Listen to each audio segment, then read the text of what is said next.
Hey guys, thanks for joining me on this beautiful crazy live. Today I'm going to pick up where I left off. I've had two other videos dealing with homeschool tips, part 1, part 2, and this is part 3 where I'm going to finish up some tips that I have and I wanted to share with you because I have been teaching for 10 years and have learned a lot. I'm still learning.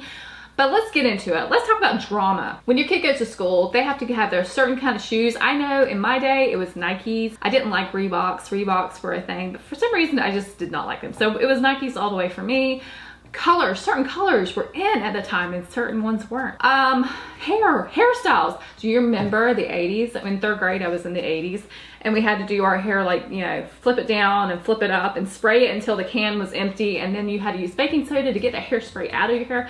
Yeah, that's the drama I'm talking about. So here in homeschool, you don't have any drama. If you want your kids to come in their PJs, they can. I have mine get dressed. They have to have at least something new on today. I hope to have their hair brushed and their teeth, really. If you're gonna be talking to me, your teeth gotta be brushed. Your dress code, you are the principal, you are the overseer of your homeschool. Your dress code is whatever you want it to be. So it can be really relaxed, be a little more structured, or if you really want it militant and strict, you can do that too. In your homeschool, you can have more free time. Your kids won't be in school as much, only the required amount from your state, and then they can go do more of their self-interest. Like my oldest daughter loves editing, she loves videos. So homeschool allows for that a little bit more. Kids get to know themselves a little bit better because they have a little more time to pursue things that they really enjoy. So number 12. Teacher discounts, guys. There are companies that will give you discounts if you are a homeschool teacher, just like a teacher at a public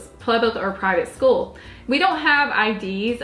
Maybe you can make one for yourself. I don't know, never tried. But I do have a letter of intent. That is my ID, a letter of intent. I can show that to Michaels. I can show it to Books A Million, and I get a discount. And the Books A Million one is pretty good. I think it's 40%, where the normal discount is only 20. Bam, love it. So I get a great discount, and that applies to anyone that is with me at that time. Adobe Photoshop, they give discounts for homeschoolers. You just gotta supply your information. And Apple products, it's amazing. Get your discounts, guys. Don't leave them out. Number 13, less is more. Now I tend to get caught up in trying to weave a bunch of different things into one subject, okay? So I'm not talking about the curriculum in my other video where I was talking about curriculum and you get off on tangents, and that's really easy to do because there's so much out there. Stick with one curriculum, okay?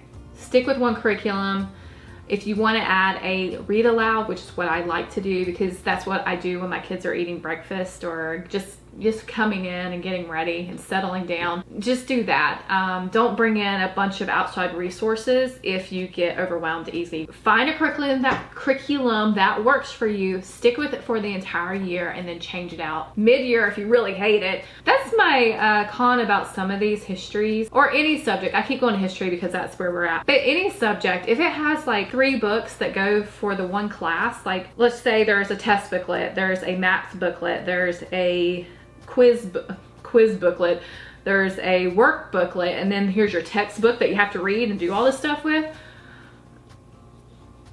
Oh my gosh, when I see that, I run because that is way too much. It's overwhelming me. So how do you think my kids are gonna be? Give me one book. And hence, I love LifePak. And you already knew that. If you watched my other videos, I love LifePak. Anywho, let's move on. Oh, and manipulatives. I forgot about that. Manipulatives. So not only can you get a lot of curriculum going at one time, the manipulatives, and if you don't know what that means like the hands-on things like blocks or flashcards, or I used to have like a whole tub of flashcards, and did I use any of them? I think I used like two. It all looks so yummy and fun, and yay, I'm gonna be a school teacher. Don't waste your time or money on things you're not gonna use. And the first year you might go hog wild and then assess. Now multiple age groups is a little bit different because I have a 8th, a 5th, and a 2nd grader. So I know that whatever I say for her, they're gonna use, so that's different. Number 14, don't worry about what others are thinking about you homeschooling. I have some friends that don't have a supportive family. They don't have supportive friends. It's okay that they don't support you or think you're crazy. They might be doing it soon too. So go with your gut. What matters to you the most? Is it what your friends think, or is it what you think your child needs. And I had a supportive system. I mean, my mother was a school teacher forever, and she said if she could have, she would have homeschooled us. That tells a lot. However, circumstances didn't let that happen. There are a lot of teachers that are homeschooling their children. What does that mean? I'll let you think about that. So just realize not everyone's gonna be supportive and they're not gonna really understand, but you need to do what's right for you and your child and your family. And that's the most important thing, because you're building this family that are gonna be with you the rest of your life. I touched on this, I think in the last video, that homeschooling actually tailors for your individual children's needs.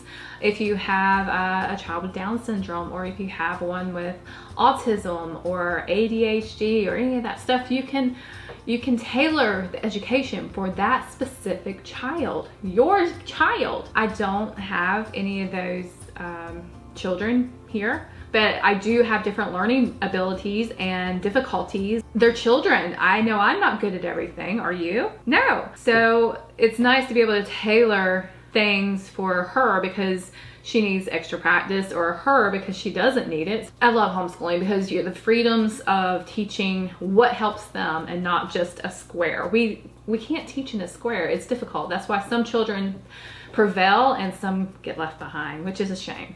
So that's it, guys. I hope you enjoyed this video, and if you haven't already, go back and watch the other 2 videos. I'll try and link them down below and put a card up here somewhere to link you to it. I covered 15 tips for homeschooling total. I hope some of it was inspirational, possibly informative, and I hope it helps you decide, or if you're decide to homeschool, or if you're already homeschooling, I hope it gave you some kind of insight or helped you out in some way. I don't know, but if you would, go hit the subscribe button, ring the notification bell, and I'll see you in the next one. Bye, guys.